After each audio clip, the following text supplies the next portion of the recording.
It says here you believe claiming there's no God is an extraordinary claim, since God is such a common belief, right? Well, I don't know if it's so common, but I believe it's more common than the opposite. So there's a fallacy called argumentum ad populum, which is an appeal to popularity, which is this notion that something is true or likely true because so many people believe it to be the case.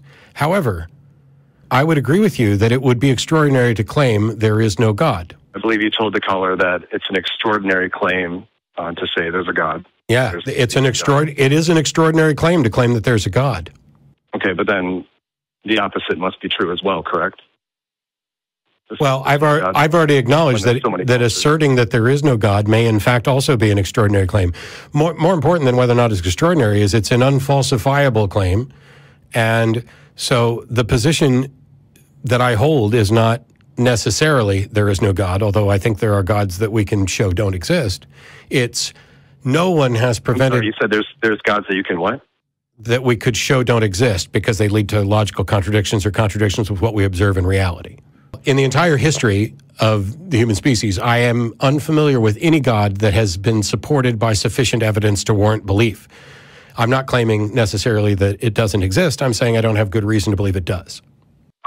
I believe there's plenty of evidence to point to there being one God, especially since there's so many cultures that believe in many gods. Well, there have been many cultures. So the number of people who believe something has no impact on whether or not it's true. Agreed, but it does point to probability. No, it doesn't. It points to what humans believe.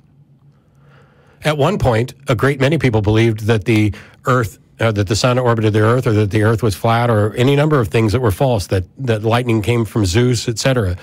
But no matter how many people believed it had no impact on whether or not those claims were true. And it doesn't impact the probability either, because people aren't perfect thinkers.